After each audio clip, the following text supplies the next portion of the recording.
4 మంత్రి పదవులు ఇస్తే విలీనానికి ఓకే. ఏఐసీసీకి బీఆర్ఎస్ ఎమ్మెల్యేల ప్రతిపాదన. నగరానికి చెందిన ఓ మాజీ మంత్రి సంప్రదింపులు. ఎల్పీ విలీనంతో న్యాయ వివాదాలకు చెక్. ఇప్పటికే కాంగ్రెస్ లో చేరిన 10 మంది గులాబీ ఎమ్మెల్యేలు. మరో 16 మంది చేరితే 2/3 మెజారిటీ షరతు పూర్తి. గతంలో జరిగిన అవమానానికి ప్రతీకారం తీర్చుకోనున్న అధికార పార్టీ. సో బ్యానర్ ఐటమ్ కనుక చూస్తే కనుక మనము నగరానికి చెందిన ఓ మాజీ మంత్రి అయితే కనుక కాంగ్రెస్ పార్టీతో సంప్రదింపులు జరుపుతున్నాడు. 4 మంత్రి పదవులు ఇస్తే కనుక విలీనానికి ఓకే అని చెప్పేసి ఏఐసీసీకి బీఆర్ఎస్ ఎమ్మెల్యేలు ప్రతిపాదించారని చెప్పేసి ప్రధాన వార్తగా వచ్చింది. గతంలో కాంగ్రెస్ పార్టీలో ఉన్న వాళ్ళు ఎవరైతే కనుక బీఆర్ఎస్లోకి వెళ్ళిపోయారో సో ఈ నేపథ్యంలో ఇప్పుడు ఇంకొక అంటే ఇప్పటికే 10 మంది ఎమ్మెల్యేలు బీఆర్ఎస్లో గెలిచి కాంగ్రెస్లోకి వచ్చారు. సో వాళ్ళపైన అయితే కనుక అంటే వాళ్ళకి నోటీసులు ఇవ్వమని చెప్పేసి సుప్రీంకోర్టు శాసనసభ స్పీకర్కి చెప్పడము ఇదంతా ఈ ప్రాసెస్ జరుగుతుంది. ఈ నేపథ్యంలోనే ఒక మాజీ మంత్రి అయితే కనుక అలాగే ఎమ్మెల్యేలు అయితే కనుక 4 మంత్రి పదవులు ఇస్తే కనుక అంటే మళ్ళీ కాంగ్రెస్కి వస్తాము అని చెప్పేసి అన్న న్యూస్ అయితే కనుక కనిపిస్తోంది. ఇంకో 16 మంది వస్తే కనుక అంటే ఇప్పటికి 10 మంది ఉన్నారు. ఇంకొక 16 మంది కనుక కాంగ్రెస్లోకి చేరితే మెజారిటీ 2/3 వస్తుంది అని చెప్పేసి ఇది గతంలో కాంగ్రెస్కి ఏదైతే అవమానం జరిగిందో దానికి ప్రతీకారం తీర్చుకుంటుంది కాంగ్రెస్ అన్నట్టు మనకి దిశ న్యూస్ పేపర్లో ఇచ్చారు. సో మొత్తానికి అయితే కనుక బీఆర్ఎస్ నుంచి ఇంకా కొంతమంది ఎమ్మెల్యేలు ఎవరైతే ఉన్నారో వాళ్ళు కాంగ్రెస్ పార్టీలో చేరడానికి అయితే కనుక ఆసక్తి చూపిస్తున్నారు. దానికి తోడు 4 మంత్రి పదవులను అయితే కనుక ఆశిస్తున్నారు. 4 మంత్రి పదవులు ఇస్తే బీఆర్ఎస్ ఎమ్మెల్యేలు ఎవరైతే ఉన్నారో ఆసక్తి చూపిస్తున్నారో కాంగ్రెస్లోకి వెళ్ళడానికి వాళ్ళు మేము కాంగ్రెస్లో చేరుతాము అని చెప్తున్నారు. మరి ఇది ఇలా ఉంటే కనుక ఇంకొక వైపు ఒక పార్టీ గుర్తు మీద గెలిచి మరో పార్టీలో చేరడం చాలా తప్పు అని చెప్పేసి ఇది పార్టీ ఫిరాయింపులు అని చెప్పేసి సుప్రీంకోర్టులో అయితే కనుక కేటీఆర్ పిటిషన్ వేయడం దానిపైన సుప్రీంకోర్టు శాసనసభ స్పీకర్కి అయితే కనుక ఎవరైతే పార్టీ ఫిరాయించారో వాళ్ళకి నోటీసులు ఇవ్వమని చెప్పడం ఇది గత కొన్ని రోజుల క్రితం జరిగింది. దానిపైన ఇంకా జరుగుతూనే ఉందంటే ఆ ఎమ్మెల్యేల పైన ఇంకా ఎటువంటి చర్యలు తీసుకోలేదు. వాళ్ళు ఎటువంటి ఎక్స్ప్లెనేషన్ ఇస్తారా అంటే ఎందుకు బీఆర్ఎస్లో గెలిచి కాంగ్రెస్లోకి వచ్చారు ఏ కారణము ఏంటి అన్నది ఇంకా ఇదంతా కూడా ఏం చెప్పలేదు. శాసనసభ స్పీకర్కి అయితే కనుక నోటీసులు ఇవ్వమని ఎవరైతే పార్టీ మారి వచ్చారో వాళ్ళకి నోటీసులు ఇవ్వమని అయితే కనుక సుప్రీంకోర్టు చెప్పింది. అది కూడా ఆలస్యం చేస్తుంటే దానిపైన కూడా సుప్రీంకోర్టు అయితే కనుక కొంత అసంతృప్తి వ్యక్తం చేసింది. ఇదంతా మనం జరుగుతున్న విషయం ఇదంతా చూసుకున్నాం. సో ఈ నేపథ్యంలో మళ్ళీ బీఆర్ఎస్ ఎమ్మెల్యేలు కాంగ్రెస్లోకి వెళ్తే కనుక మరి వాళ్ళపైన కూడా వాళ్ళు కూడా పార్టీ ఫిరాయింపుదారులే అవుతారు. మరి వాళ్ళపైన కూడా చర్యలు తీసుకుంటారు కదా.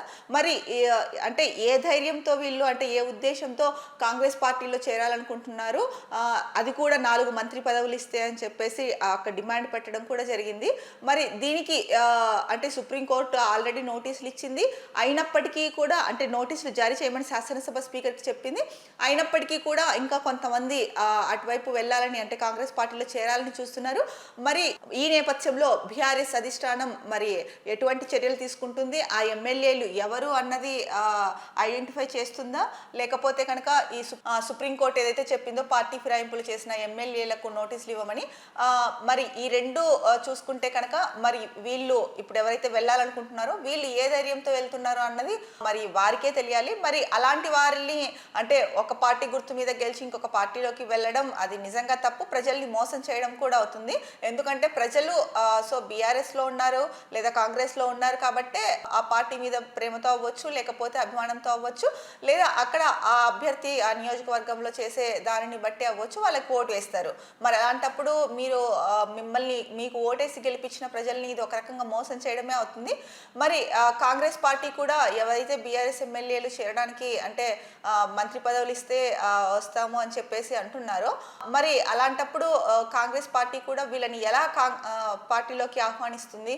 ఒకవైపు సుప్రీంకోర్టు దీనిపైన ఆల్రెడీ చెప్పింది. మరి అలాంటప్పుడు కాంగ్రెస్ పార్టీ కూడా వీళ్ళని ఎలా తీసుకుంటుంది, పార్టీలో ఎలా జాయిన్ చేయించుకుంటుంది? సో ఇది కాంగ్రెస్ పార్టీ కూడా ఆలోచించాల్సిన విషయము.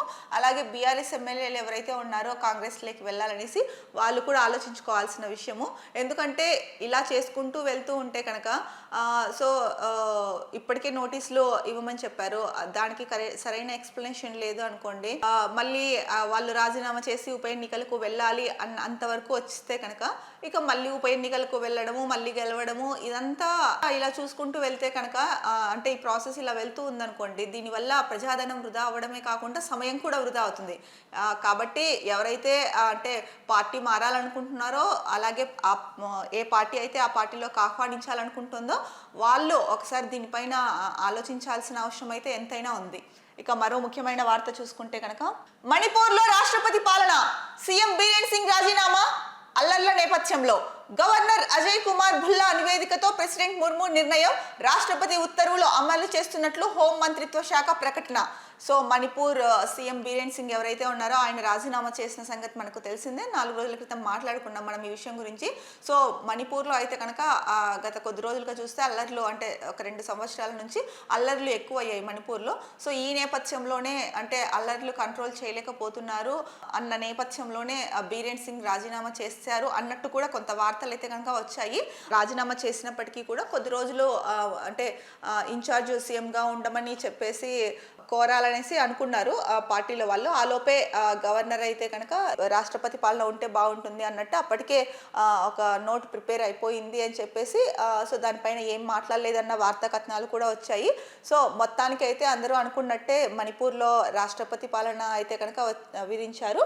ఇప్పుడు మణిపూర్లో అయితే కనుక ప్రస్తుతం సో గవర్నర్ ఎవరైతే ఉన్నారో అజయ్ కుమార్ భుల్లా, ఆయన ఇచ్చిన నివేదికతో అయితే కనుక ద్రౌపది ముర్ము గారు అయితే నిర్ణయం తీసుకున్నారు. సో రాష్ట్రపతి ఉత్తర్వులని అమలు చేస్తున్నట్లు కూడా హోంమంత్రిత్వ శాఖ అయితే కనుక ప్రకటన చేసింది. సో మణిపూర్లో ప్రస్తుతం అయితే కనుక రాష్ట్రపతి పాలన నడుస్తుంది.